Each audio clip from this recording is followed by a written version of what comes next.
இங்க எந்த தப்புமே செய்யாத ஒருத்தனை பிடிச்சு ஜெயிலுக்குள்ள போட்டுடுறாங்க. ஜெயிலுக்குள்ள மத்தவங்க பண்ற டார்ச்சர் தாங்க முடியாம சூசைட் பண்ணி செத்துடலாம்னு முடிவு பண்றான். அதுக்காக ஒரு நாள் மீதி இருந்த அவனோட சாப்பாட்டை சூப்ல மிக்ஸ் பண்ணி அந்த ஜெயில இருந்த சொட்டத்தலை உள்ள ஒரு பெரிய கேங் லீடரோட மண்டையிலேயே அதை ஊத்திடுறான். அதை பார்த்து அங்க இருந்தவங்க எல்லாரும் யாரா இவனு பயங்கர ஷாக் ஆகி நிற்கிறாங்க. அப்போ அந்த கேங் லீடர் எல்லாரையும் எதுவும் பண்ணாம கொஞ்சம் அமைதியா இருக்க சொல்றான். உடனே அவன், உனக்கு கோபம் வந்து என்ன கொல்லணும்னு தோணலையான்னு திரும்பவும் அவனோட சொட்ட மண்டையிலேயே அவனோட தட்டை வச்சு பலார் பலார்னு அடிச்சு ரத்தம் வர வச்சிடறான். அப்போ அந்த கேங் லீடர் அவனோட சாப் ஸ்டிக்கை எடுத்து அவனை கொல்ல வர்றப்ப ஆர்வ கோளாறுல அவன் ஒரு பஞ்சு விட்டதும் அந்த கேங் லீடர் அங்கேயே போய் சேர்ந்துடுறான். அதை பார்த்து ஷாக்கான அவன், எப்படி என் கையில இவ்வளவு பவர் வந்துச்சுன்னு தெரியாம ஸ்டன் ஆகி நிற்கிறான். அதனால அவனோட ஃபர்ஸ்ட் அட்டெம்ப்ட் ஃபெயிலியர் ஆயிடுது.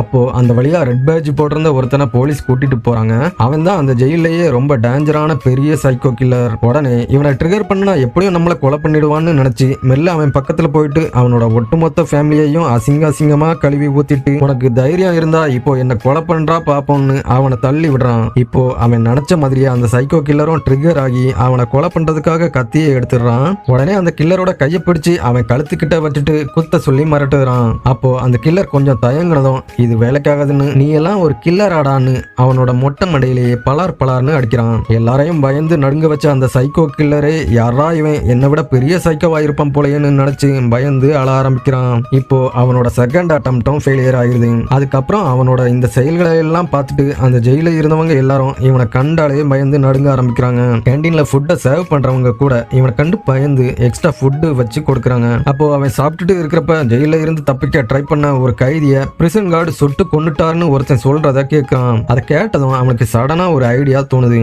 உடனே அவன் அன்னைக்கு நைட்டு கையில ஒரு ஸ்டிக்கை எடுத்துட்டு பிளே கிரவுண்டுக்கு போய் அங்க இருந்த பிரிசன் கார்ட்ஸை சுட சொல்லி அவங்களை ட்ரிகர் பண்றான். அவங்க அவனை ஷூட் பண்ண போகும்போது சடனா ஜெயிலோட வார்டன் மானிட்டர்ல அவனோட ஃபேஸ பாக்குறாரு. இப்போ அவன் ஜெயிலே பெரிய டானா இருந்ததால சுட வேண்டாம்னு சொல்லிடுறாரு. இப்போ சூசைட் பண்ணணும்னு நினைச்ச அவனோட தேர்ட் அட்டெம்ப்டும் ஃபெயிலியர் ஆகிடுது. அன்னையில இருந்து வேற வழியே இல்லாம அந்த ஜெயிலேயே பெரிய டானா வாழ ஆரம்பிக்கிறான்.